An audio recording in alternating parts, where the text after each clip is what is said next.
Boomer Ranger Ron. Hey Boomers, welcome back to the channel.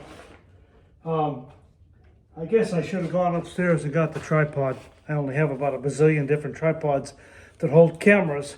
And I'm back in the lower level, what used to be the old storage area, air rifle range, wine cellar, and the reloading bench.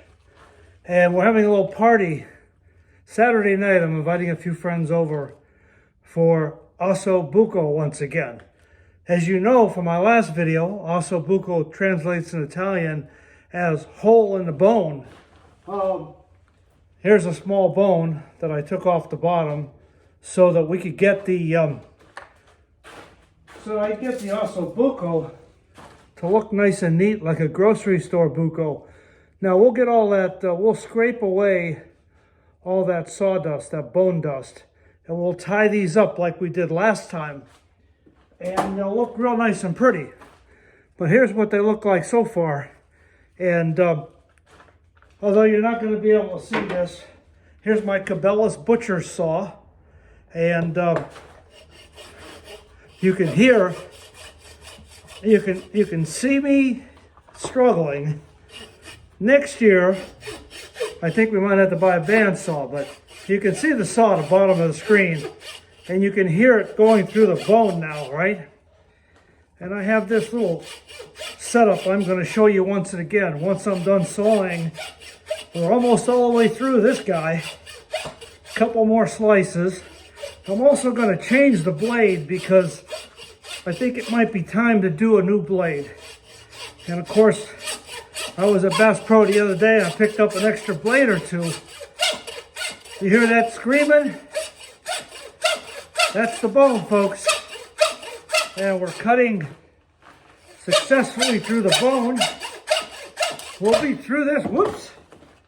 Oh, here we go. One OssoBucco. And that will become the hole in the bone where the marrow will be. I'm going to show you again one more time. This started out as a shank on a very big deer, very big buck. And there's a nice perfectly done OssoBucco. If I take my knife now, scrape away some of the extra sawdust, you'll see how clean that turns out, right? Do the same thing on the other side.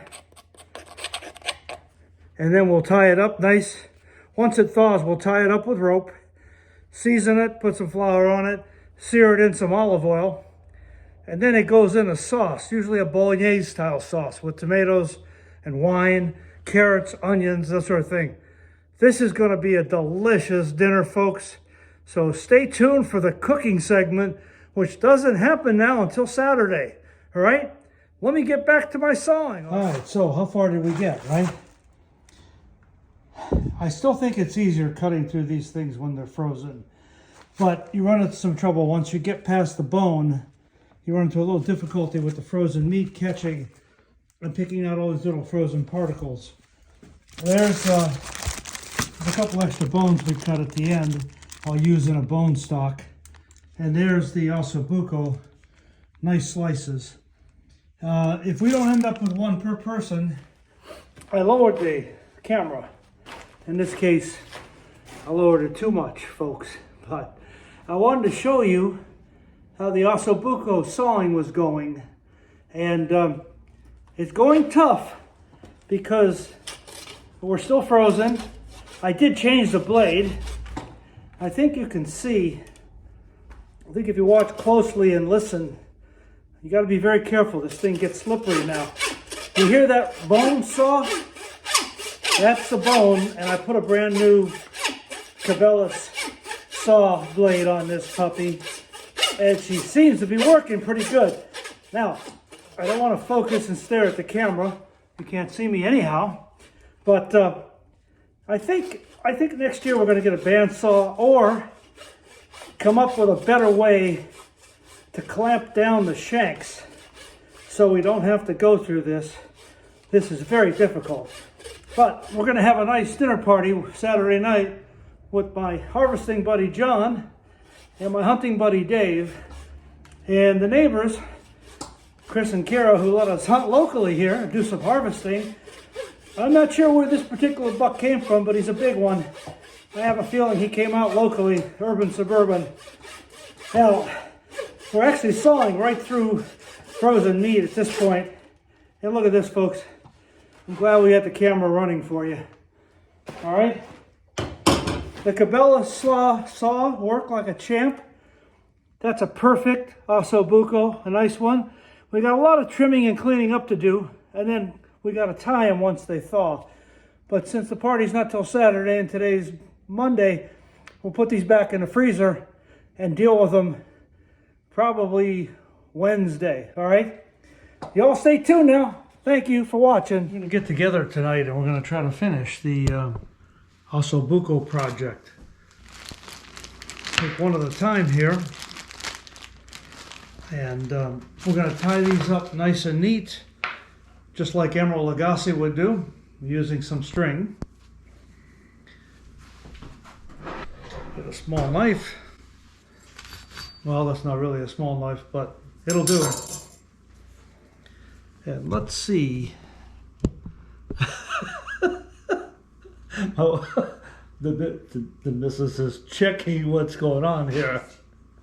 Well, that's crazy. I'm filming. I'm doing a film. You want to come here and hold the camera while I do this? No, thank you. No, that's all right.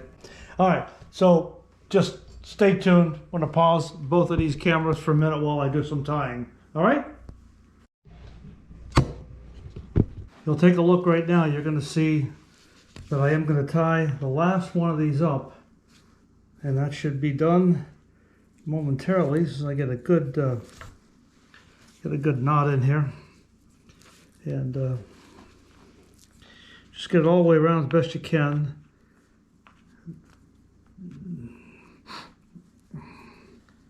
They make it always look so easy at the butcher shop, don't they? Tie this as tight as you can around one side.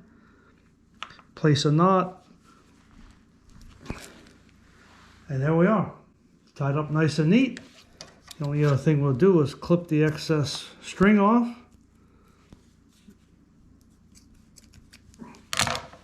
Put it in the platter. And there we go. Beautiful. That's all there is to it. Turn this right around and show you folks. All ready to go. Tomorrow we'll season them up, flour them, put them in, and start the cooking process. All right? That's all for tonight, folks. We'll be back to you tomorrow. Good morning, Boomer. So we're back at the shank project. Yes, the OssoBucco shank project. We have them all tied up. We have them patted dry. We have them seasoned with salt and pepper. We've got the flour dredging with a little salt, pepper, and some paprika. We've got our venison bone broth running there. And we have our mirepoix. I believe the Italians call this something a little bit different than mirepoix, so we'll look that up and put it in the titles. But basically, this is your Trinity collection of carrots, onions, celery, a little bit of added garlic for flavor, and some butter, sauteing in some olive oil with some pancetta. And pancetta happens to be Italian bacon. Once that's done, season, dredge these a little bit in some flour. Kind of show you how that's done. You just go like this. You do it lightly. You shake off the excess because you don't want too much in there. And then you cook them in batches so that they don't, so the temperature doesn't dissipate and you get a nice even brown. Get a nice even sear going. And you can do all sides if you want, but the important thing is to get the flour on one side. You see the importance of tying them, right? So they stay together. When these things braise, they are likely to fall apart if you're not careful. If you definitely don't tie them, they're going to fall apart. Which is fine, I guess, if you just want a bolognese style sauce, a bunch of mixed meat in there. But if you want a nice presentation, be able to show it like this, you definitely have to. All right, so as soon as the mirepoix is done, we'll take it out with a slotted spoon we'll bring over the OssoBucco veal shanks and bring them to a sear. Once that's all done, we're going to add some diced tomatoes. We're going to add some venison bone broth, and I think we're going to lighten it up this time. Instead of red wine, we're going to make it a little lighter. We're going to use a Chardonnay, a little white wine today. All right? Stay tuned, folks, as this comes together.